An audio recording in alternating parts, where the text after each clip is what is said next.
Hi, my name is Sam McLeod, General Manager of the Spire in Kingston. The Spire is a vibrant community hub and performance venue for the arts and non-profit groups. And on Sunday, May 5th at the Spire, Kingstonians will be looking for their Hobbit cloaks and wizard hats as Orchestra Kingston performs the award-winning Lord of the Rings Trilogy by Canadian composer Howard Shore. Joining me to tell us more about this musical extravaganza is John Palmer, conductor with Orchestra Kingston, and Pauline Vaughn, Orchestra Kingston Board President. Thank you very much for being here. We've got a big event coming up with Lord of the Strings, and I'm wondering if you could give me an overview of maybe Orchestra Kingston and why you chose Lord of the Strings for this performance. Well, this is our fourth performance of our season, and Orchestra Kingston has been doing 4 performances per season for the last 15 years. So this will be our final performance of this season. The guest artist for this particular concert on May 5th is the Canta Aria Strings, and that is the Suzuki String Group in Kingston. The teachers are Venetia Goche and Julia McFarlane. So they shepherd this group of young kids ranging in age from 4 or 5 up to senior high school, 16, 17, 18 years old. And there are around 30 of them, I'm not sure of the number, but they are our guest soloists for the concert. So since we are also performing music from the Lord of the Rings trilogy in this performance, and we have Canta Aria as our guest soloists, and they're all violinists, we decided to call it Lord of the Strings instead of Lord of the Rings. Wonderful. So there's Lord of the Rings music being played by a youth group or youth performers, and then there's other classical music at the same time. That's right. Some of the Canta Aria string players may be joining us for the Lord of the Rings music. Not really sure yet. Some of their senior students will be. The young kids won't, because the music is way too difficult for them.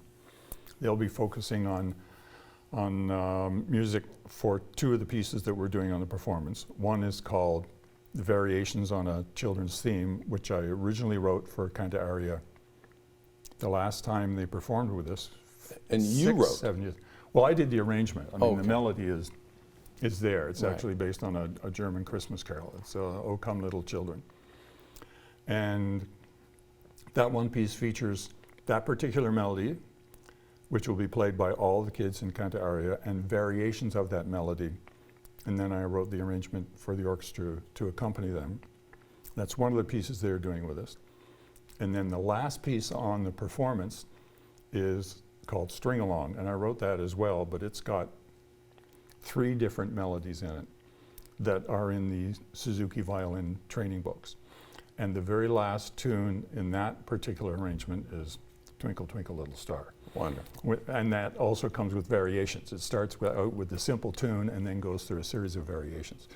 So depending on how advanced the kids in Canta Aria are, they will all play the basic tune, Twinkle Twinkle Little Star, and then as the variations get more and more difficult, fewer of them play, so that at the end, the more advanced kids are playing the more difficult variation, but the little kids are still playing just the simple tune. Wonderful.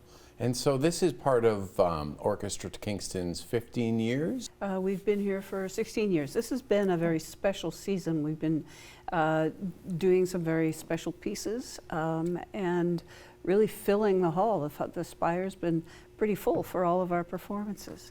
So this is a kind of a, Lord of the Rings, music from Lord of the Rings is a big, big piece of music that is very, very popular. So we're really looking forward to performing it. Wonderful. And Pauline, I know this is you've been involved with Orchestra Kingston for many years, but this is your first maybe kick of the can of leading the board.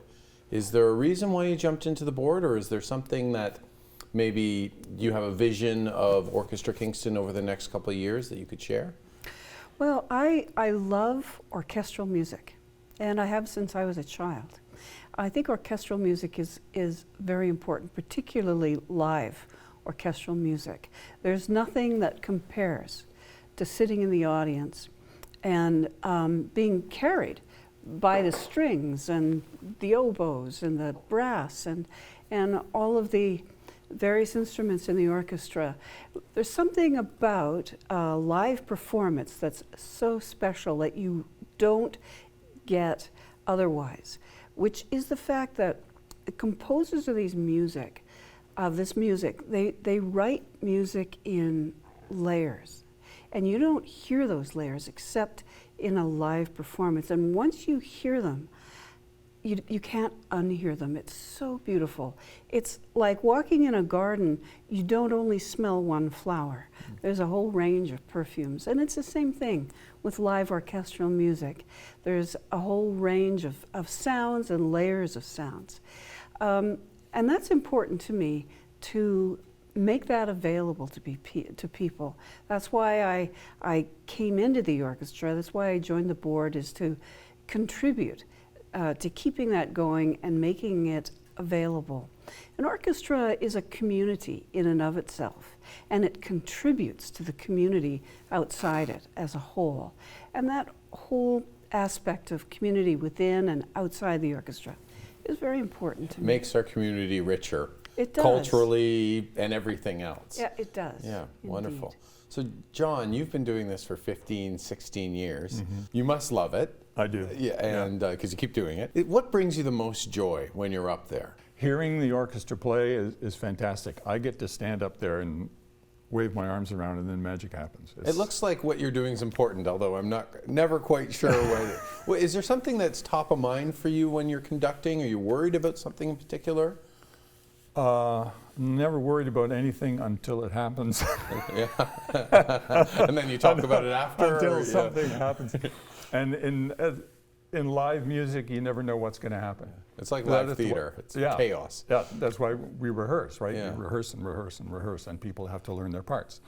And people in the orchestra go home and they practice to learn all those parts, whether they're technically demanding or musically interesting, or if it's just an accompaniment part underlying or supporting the melody, for example. Pauline, I know you're an accomplished harpist. What do you hope to get out of a great conductor? Well, I challenge the word accomplished, but I think what I love about working with John is his patience, and he never. He doesn't throw the wand. No, he doesn't. He never. He's very respectful of all of us, and very patient. And there's something about his manner that we all really want to come up to his expectations, and we do, by and large. And one of the things I look to him for is to give me cues when I come in, so that I don't blow it.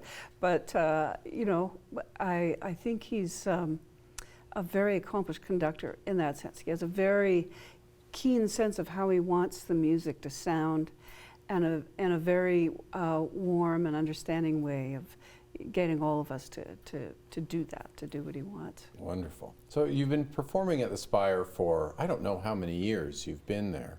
A number. Not sure. A fair amount. Yeah. Is there anything that keeps bringing you back to the space, or anything that you particularly like about the venue? Very easy to work with and very supportive, which is fantastic. The facility itself, you've been upgrading the facility, improved sound system, lighting system, that sort of thing. And it's central, it's downtown. So anybody who lives near the downtown area can easily walk to it. I like the sound in there. In rehearsals, when there's no audience, it's difficult because there's a fair amount of reverb, right? But as soon as people come in, that reverb is almost nullified. But the sound within the church is still very live. It's a great place. It also brings the audience, because the seating is curved like that, almost like a Shakespearean theater or a Greek amphitheater. It brings the people closer to the performers. So nobody is sitting way, way back in the gray seats. It's surprisingly intimate for the amount of seats that it has. Your performance is coming up. Give me the date, where people can get tickets.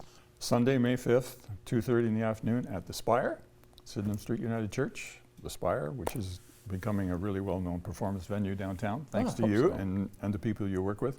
You can get tickets at the door. Okay. You can get them at Novel Idea. Great. You can go to our website, Orchestra Kingston, and that will direct you to Eventbrite.